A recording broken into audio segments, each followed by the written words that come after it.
एक विलन की love story.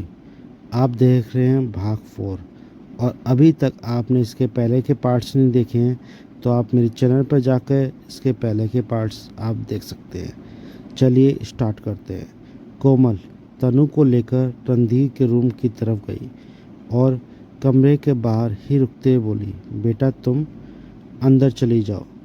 ये सुन तनु ने बेचारी से शक्ल बनाते हुए पूछा, आंटी एक तो आप मुझे विलन के हवाले कर रही हैं, ऊपर से मेरे साथ अंदर भी नहीं चल रही। कोमल तनु के गाल पर हाथ रखकर बोली, ऐसी बात नहीं है बेटा, मैं तुम्हें अकेला नहीं छोड़ रही, बल्कि बात यह है कि रणधीर के रूम में घर वालों का जाना मना है। ये सुनते ही तनु ने घबराते हुए कहा, तब तो मैं भी अंदर नहीं जाऊंगी, क्या पता वो मुझे देखकर भी गुस्सा हो जाए। तभी कोमल जी उसे समझाते हुए बोली, ऐसा कुछ नहीं होगा बेटा, रणधीर तुम्हें कुछ नहीं कहेगा, तुम अंदर जाओ। तनु ने आगे कुछ नहीं कहा और थोड़ी देर तक कुछ सोचते रहने के बाद रूम का दरवाज़ा खोलकर अंदर देखने लगी। फिर उसने कोमल से कहा, ये कितना बड़ा रूम है, ऐसा लग रहा है कि अंदर एक अलग ही दुनिया बसी है। तनु की बात सुनकर कोमल जी मुस्कुरा दी और फिर उसे अंदर जाने को कहने लगी। इस बार तनु भी हिम्मत करके रूम के अंदर चली गई। अभी तक आपने मेरे चैनल को सब्सक्राइब नहीं किया है तो मेरे चैनल को सब्सक्राइब कीजिए, लाइक कीजिए, शेयर कीजिए, ताकि जब भी मैं इसके पार्ट्स आगे वाले पार्ट्स चैनल पे डालूं तो सबसे पहले नोटिफिकेशन आपके पास आए और आपसे वो पार्ट्स मिस ना हो। तनु ने अंदर जाकर इधर उधर देखा लेकिन उसे रणधीर कहीं नहीं दिखा। फिर उसने चैन की सांस ली और वो मिशा को कॉल करने लगी। मिशा ने तुरंत ही कॉल उठा ली और घबराते हुए पूछा, क्या हुआ? तो तनु ने सामने से जवाब दिया, कुछ नहीं, अभी तक तो वो मुझे विलन कहीं नहीं दिखा ही नहीं। मिशा जल्दी से उसे समझाते हुए बोली, चिल कर यार, तुमने थोड़ी ना कुछ किया है, जो किया है भाई ने किया है और वैसे भी तेरी कहीं कोई गलती नहीं है, इसलिए तुझे उनसे डरने की कोई ज़रूरत नहीं है। इस पर तनु ने जल्दी से टॉर्च मार होते हुए कहा, अच्छा जी, तुम तो मुझे ऐसे ज्ञान दे रही हो जैसे खुद इस विलन से नहीं डरती। तो मिशा हकलाते हुए बोली, अरे मैं डरती हूँ क्योंकि मैं हर दूसरे दिन कोई ना कोई कांड करती रहती हूँ, पर तूने तो कुछ भी नहीं किया, सोच चिल। तनु ने अपनी दबी हुई आवाज़ में कहा, चिल की बच्ची, तेरी वजह से फंसी हूँ मैं यहाँ, ना मैं तेरे कहने पर तेरे घर आती और ना ही ये सब होता। एक बार बस ये रात गुजर जाने दे, कल सुबह होते ही मैं अपने हाथों से मारूंगी तुझे। तनु की बात सुनकर मिशा बोली, अच्छा अच्छा ठीक है, लेकिन अगर तुझे इतना ही डर लग रहा है भाई से तो उनके आने से पहले ही चेंज करके सो जा। तनु रुआसी सी आवाज़ में बोली, जहाँ जान का खतरा होता है वहाँ नींद नहीं आती। तो मिशा ने चिढ़ते हुए कहा, अरे पागल, लड़की नाटक तो कर सकती है ना, वही कर ले, चादर ओढ़ के सो जा और अब मुझे भी सोने दे, आज के लिए इतना ड्रामा काफ़ी है। ये बोलकर मिशा ने फ़ोन काट दिया। तो तनु चिढ़ते हुए बोली, मिशा की बच्ची, हिम्मत कैसे हुई मेरा फ़ोन काटने की, सुबह होने दे, उसके बाद बताती हूँ मैं तुझे। ये बोलकर फ़ोन बेड पर पटकते हुए तनु रूम में बाथरूम ढूंढकर चेंज करने चली गई। और अभी तक आपने मेरे चैनल को सब्सक्राइब नहीं किया है, मेरे चैनल को सब्सक्राइब कीजिए, लाइक कीजिए, शेयर कीजिए। और अभी तक आपने इस कहानी के पहले के पार्ट्स नहीं देखे हैं तो मेरे चैनल पर जाके इस कहानी के पहले के पार्ट्स आप देख सकते हैं। वही स्टडी रूम में रणधीर अपने स्टडी रूम में कुछ काम कर रहा था, तभी उसे समर का कॉल आया। रणधीर ने कॉल पिक करी ही थी कि सामने से समर बोला, सर, संजना अपने बॉयफ्रेंड रवि के पास गई है। मुझे लगता है वो आपको ब्लैकमेल करने की कोशिश कर सकती है उस रात को लेकर। यह सुनकर रणधीर के चेहरे पर अचानक से विलन स्माइल आ गई और वो बोला, करने दो। वो अभी भी रणधीर ओबराय को कम समझने की गलती कर रही है। तो समर ने पूछा, तो सर आगे क्या करना है? रणधीर ने सीरियस टोन में जवाब देते हुए कहा, सबसे पहले केशव दीवान के सभी प्रूफ क्राइम डिपार्टमेंट को दे दो और एंड मेक श्योर कि सज़ा लंबी हो। इस पर समन ने फिर पूछा, और संजना का क्या करना है? पहले वो जो करना चाहती है उसे करने दो, उसके बाद फ़ोटो लीक कर देना। उसे भी तो पता चलना चाहिए कि वो उस रात असल में थी किसके साथ। इतना बोलकर रणधीर ने हंसते हुए फ़ोन काट दिया। और अभी तक आपने मेरे चैनल को सब्सक्राइब नहीं किया है तो मेरे चैनल को सब्सक्राइब कीजिए, लाइक कीजिए, शेयर कीजिए। और आपने इसके आने वाले पार्ट्स 1, 2, 3 भाग देखे नहीं हैं तो आप मेरे चैनल पर जाके इसके पिछले के पार्ट्स आप देख सकते हैं। मेक श्योर आप बेल आइकन का बटन होता है उसे भी क्लिक कर लीजिए ताकि जब भी मैं इसके आगे के पार्ट्स में डालूं तो इसकी नोटिफिकेशन आपके पास आ जाए। कुछ ही देर में रणधीर सभी काम करके अपने रूम में आ गया और वहां आते ही उसकी नज़र बेड पर गई जहां इस वक्त तनु खुद को सिर से लेकर पैर तक कंबल से कवर करके सो रही थी। ये देख रणधीर स्माइल करने लगा और फिर वार्डरोब से कपड़े लेकर चेंज करने चला गया। वही कंबल के अंदर तनु जगी हुई थी। जैसे ही रणधीर रूम में आया उसने जल्दी से अपनी आंखें कस के बंद कर ली थी।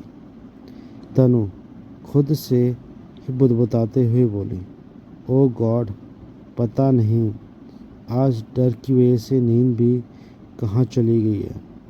बस विलन के आने से पहले मैं कैसे भी सो जाऊं। तनु ये सब सोच ही रही थी कि तभी रणधीर चेंज करके आया और सीधे उसके बगल में आकर लेट गया। फिर उसी कंबल को अपने ऊपर डालने लगा।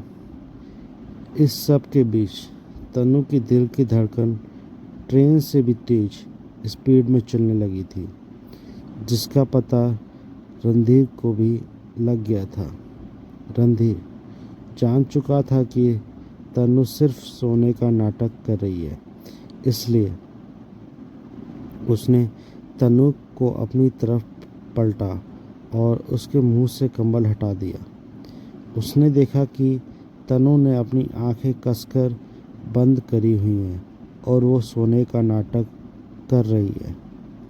तभी तनु मन ही मन बोली, ओ गॉड, ये क्या हो रहा है? मुझे इनके रूम में आना ही नहीं चाहिए था। मिशा, तू कहाँ है यार? प्लीज़ मुझे बचा ले। वहीं दूसरी तरफ रणधीर कुछ देर तक तनु के चेहरे को देखता रहा और फिर उसके कान के पास जाकर फुसफुसाते हुए बोला, I know you are pretending to sleep. यह सुनकर तनु खुद पर ही भड़कते हुए बोली, यार तनु, तुझे तो सोने की एक्टिंग भी करने नहीं आती। अरे जब कॉलेज में सब कह रहे थे कि ड्रामा क्लब ज्वाइन कर ले, तब क्यों नहीं किया? कुछ सीख जाती तो आज इस विलन से बचने के लिए कम से कम सोने की एक्टिंग तो कर लेती। वहीं रणधीर ने जब ध्यान से उसकी तरफ देखा कि तनु अभी भी आंखें नहीं खोल रही है, तो आगे कुछ नहीं बोला और तनु को अपने पास खींचकर उसके सिर को सहलाने लगा।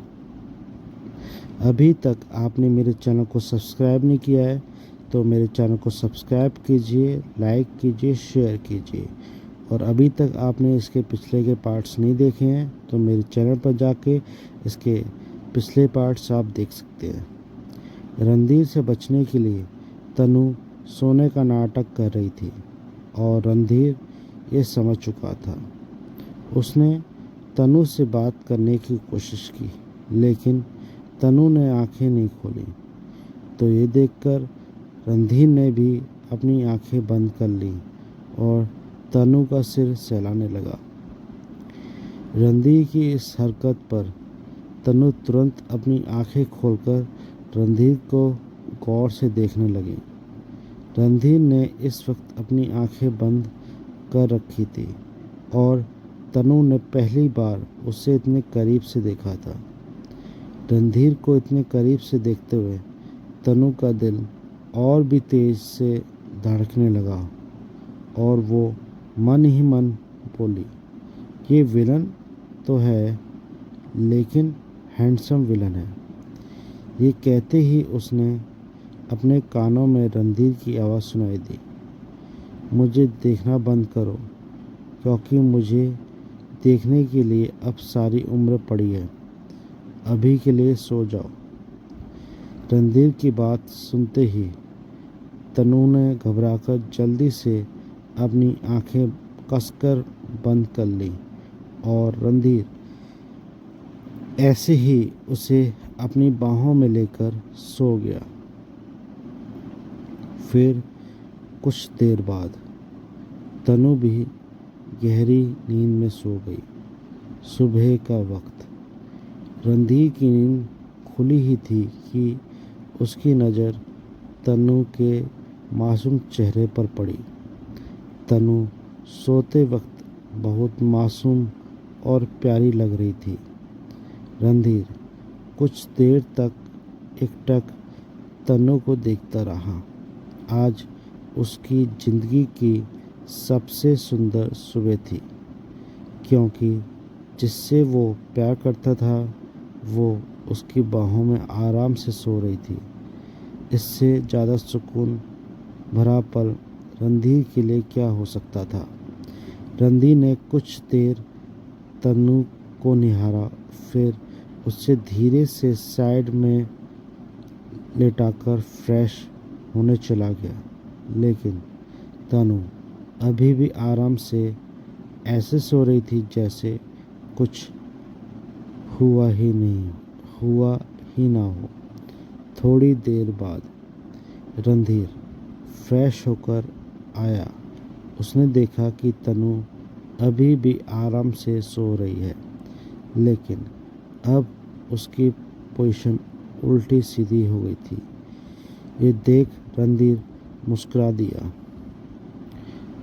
और उसके पास आकर फोरहेड पर किस करते हुए प्यार से बोला, गुड मॉर्निंग प्रिंसेस। यह सुनकर तनु स्माइल करने लगी और दूसरी तरफ पलटकर सो गई। उसे यूं आराम से सोते देख रणधीर नीचे चला गया।